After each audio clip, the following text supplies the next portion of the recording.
CM Siddaramaiah రాజీనామా అంశం చుట్టూ రాష్ట్ర రాజకీయాల్లో ఉత్కంఠ నెలకొంది. కాంగ్రెస్ అధిష్టానం ఆదేశాల మేరకు సిద్ధరామయ్య ఈ రోజు తన పదవికి రాజీనామా చేయనున్నట్లు పెద్ద ఎత్తున ప్రచారం సాగుతుంది.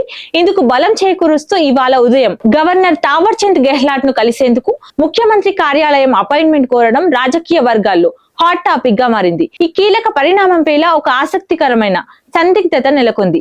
సీఎం సిద్ధరామయ్య అపాయింట్మెంట్ కోరినప్పటికీ ముందే ఖరారైన తన అధికారిక షెడ్యూల్ ప్రకారం గవర్నర్ మధ్యప్రదేశ్ పర్యటనకు వెళ్లారు. గవర్నర్ రాజధాని బెంగళూరులో అందుబాటులో లేకపోవడంతో సిద్ధరామయ్య తన రాజీనామాను ఈ రోజే సమర్పిస్తారా లేక గవర్నర్ తిరిగి వచ్చే వరకు వేచి చూస్తారా అని దానిపై సర్వత్రా ఉత్కంఠ నెలకొంది.